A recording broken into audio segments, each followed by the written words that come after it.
Hello, my name is Kelly Crace. I'm the Associate Vice President for Health and Wellness here at William and Mary, and this is a part of one of the parent and family information sessions that we did during parent and family orientation.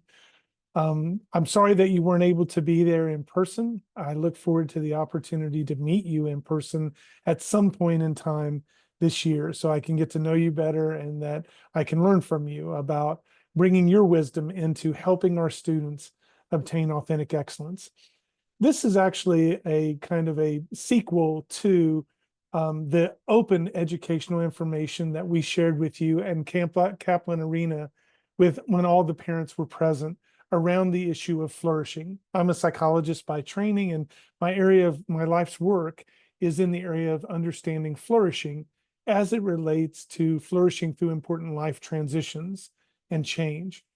And during that presentation, when I was with all of you, when Linda Knight and I were with all of you, I shared with you this model of fear-based excellence that really gets at this aspect of why our young adults are really struggling with being overwhelmed a lot through the relentless uncertainty and change and pace of what they are expecting and what they are experiencing based on the portfolio culture that has happened around them and the pressures they have felt.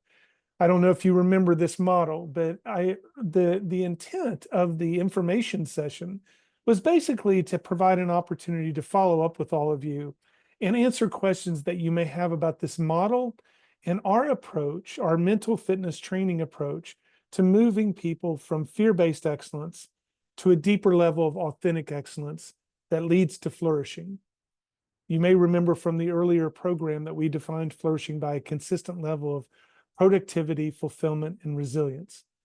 And what gets in the way of this is this fear-based model of excellence, whereby students caring about something, by something being important to them, because of the uncertainty around that important thing, fear of failure can creep in. And when that happens, we tend to move into this place of either perfectionistic over control or avoidance through procrastination and escapism, which basically leads to this strained experience where we move from stress to strain because of this chronically evaluative mindset. And this often gets exacerbated during transition because I don't know how this is going to work out and I need it to go well.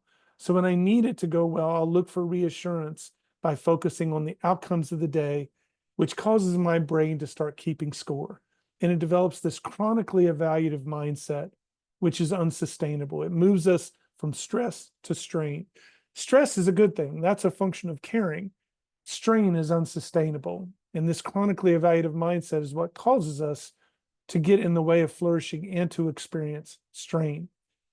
As we started to understand the factors that contribute to this strain, we were interested in understanding, can you train people to flourish? Can you train people to move into flourishing?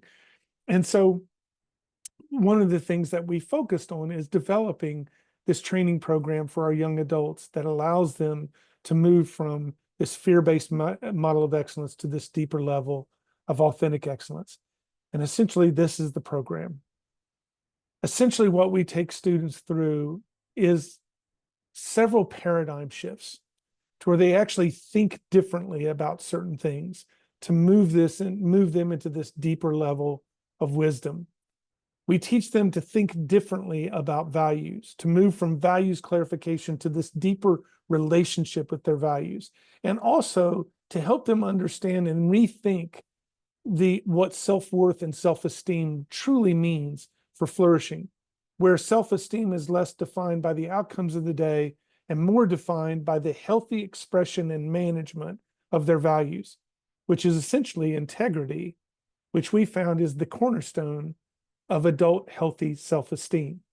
So we not only teach them how to have a healthy relationship with their values, but how to manage them and express them and define their self-worth by the healthy engagement in them.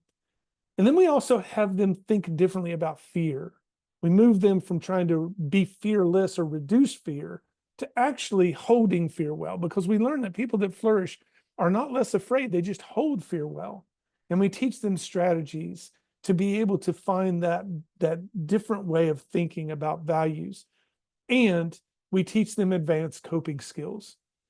It's not true. Our research doesn't support the fact that this generation is a snowflake or a fragile generation, that they can't stand stress. They are resilient, and they've had to be resilient to get to our doorsteps. But our world is increasingly absurd. It's increasingly relentless and uncertain. And because of that, they need more advanced coping resources to manage the increasing relentlessness and absurdity around them. Helping them hold fear differently and hold fear well and cope with the heartaches and heartbreaks of our world in our days increases their sense of resilience. And then we teach them to think differently about excellence and actually help them train for flow and help them look at flow in a different way. So what I'd like to do is it was normally at this time when I'm actually meeting with you in person, I want to seek questions from you. I want to ask for what clarification do you need about this? What questions do you have? And so please know, I'm going to leave you with my cell phone and my email. Always feel free to call me or email me with any questions you have about this program. Fortunately, our students really engage in it. We have over 2,500 students a year go through some part of this program and really find it to be helpful for them. So what I want to leave you with today is I want to leave you with one of the strategies. In fact, this is one of the strategies that I'm sharing with your students. I take the students through this program during orientation to introduce them to it and to invite them to be a part of it. And then I share a couple of strategies for them to think about that are really important during the time of transitioning into the university. I tell them that there are certain things that are really helpful, that this fear-based model of excellence is so natural for us that the college years could be a time where they entrench that even deeper or can start to break free from it. It can be a place of great growth and development. How can they break free from it? Well, I'm going to share with you one of the strategies that we talk about that helps them manage fear differently, that helps them hold fear in its sweet spot. And it's essentially the strategy of how we process outcomes, how we think about outcomes. We do know that outcomes are a wonderful thing. They are a beautiful thing because they reward us for our hard work. They give us feedback about our work. Outcomes are a reality to our world, and people that flourish acknowledge the reality of outcomes. And here's the interesting thing. When outcomes are a want to, they work for us. But the minute that an outcome becomes a have to, it actually gets in the way of our best performance by 25 to 50%. Because if I have to have an outcome, that means I cannot fail. And if I can't fail, then my fear of failure skyrockets. And I just move into avoidance and control that whole time. And so what we found is people that flourish treat outcomes as life-enhancing want-tos rather than life-critical have-tos. In other words, they see it as kind of icing on the cake, that they have all the ingredients to make a good tasting cake, and their effort is the baking process, and they go into performances attempting to just make that good tasting cake. And if they get the outcome, then it's icing on the cake. It does taste sweeter. It does taste richer, and they see it as life-enhancing. But when it becomes life-critical, it actually becomes a necessary ingredient of their self-worth, that they're not whole unless they have that outcome. Well, that sounds like a good process. That's a good concept. But how do you actually do that? How do you actually train for that? And what we found is that people that consistently flourish keep outcomes as a life-enhancing want to by becoming focused on one important strategy, is they move from noun-focused thinking to verb-focused thinking. And in fact, they only focus on 4 verbs. They focus on 4 verbs that are relevant for them during the day to help keep outcomes in a healthy perspective. What are those 4 verbs? So I'm just going to share those with you real quickly. Something for you to keep in mind too, because this is a human thing. We all manage this at some level. I want you to keep in mind the 4 verbs by the acronym ALERT. A stands for verbs, for actions, to be verb focused. But what are the 4 verbs that are relevant? If every day we enter our world with a mindset of learning, a mindset of curiosity, that everything we do is about learning, is about wonder, is about curiosity. When I study, I'm going to study to learn. When I stop learning, I take a break, come back and learn some more. Instead of studying for a grade, I'm going to study to learn.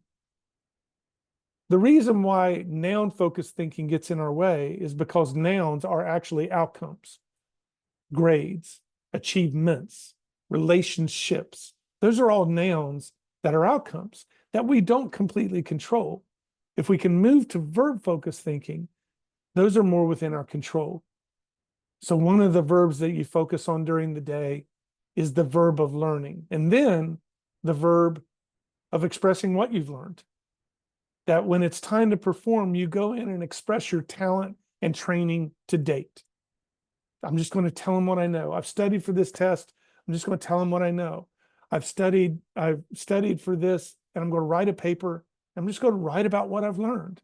I'm going to go into this athletic or performing arts performance, and I'm just going to express my talent and training to date. Did you know that this strategy, expressing what I've learned, that verb is the #1 distinction between the last 3 Olympiads, between people that medaled that weren't expected to, and people that were expected to medal and didn't. The athletes that underperformed went in with the mindset of their performance. They went in with the mindset of, this is the moment that will make all of my sacrifice and those around me worth it. They underperformed. The ones that overperformed, they went in with the mindset of, let me go into this performance and just express my talent and my training to date. And they found the zone. They hit the flow state.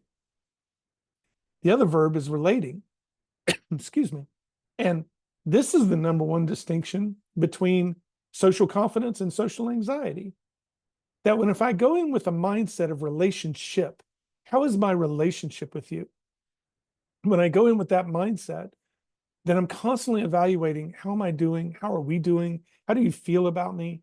And I'm not really listening to what you're saying. I'm thinking, how can I contribute to this conversation so that you'll evaluate me in a positive way, that you'll like me?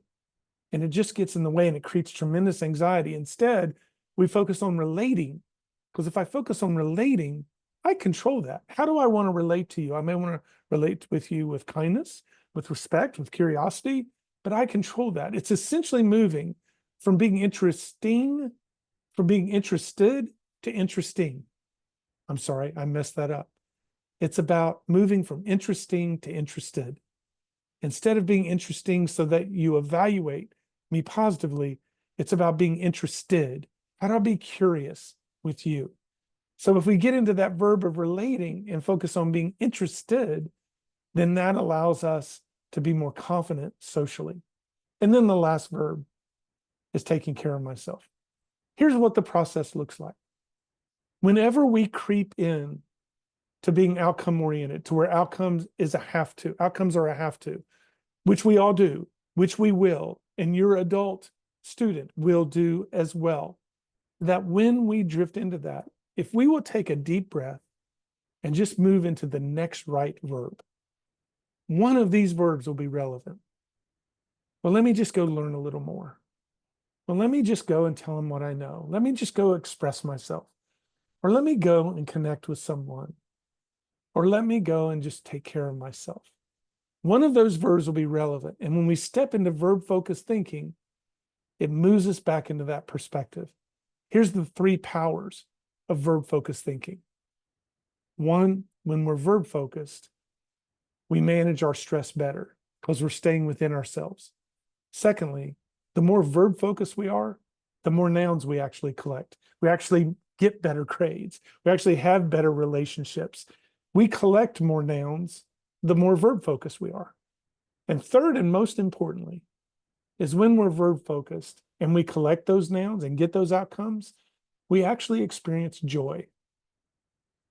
Whereas when we're noun-focused and when we have to have an outcome, and if we're lucky enough to get that outcome, we actually don't feel joy. The first emotion we feel is relief. And then we immediately start chasing the next noun. when we're verb focused, you actually experience joy, which is so important in our work for flourishing. So if you're wanting to understand this a little more, or go a little deeper in this just on your own, this is an open educational resource that's free and open, available to everyone. And it has our work on this, and it allows you to understand it a little better. I will also be doing a deeper dive during Family Weekend, where it's kind of Flourishing 2.0, where we actually go into a deeper dive into these 4 areas of the program and actually take you through that program in a deeper way. So I hope to be able to see you during that time. But in the meantime, I want you to recognize that I see this as just the beginning of our conversation. I hope that you'll reach out to me. We are collaborative partners in this work together. You know your adult student better than anyone. We know a thing or two about this work of flourishing. Together, we can collaborate together and have this be a wonderful transition, not only for your student, but for you as well. I look forward to getting to know you, to learning from you. And please don't hesitate to reach out with any questions or information that you'd like to share with me. Thanks so much for your time and energy, and I hope to meet you soon. Take care.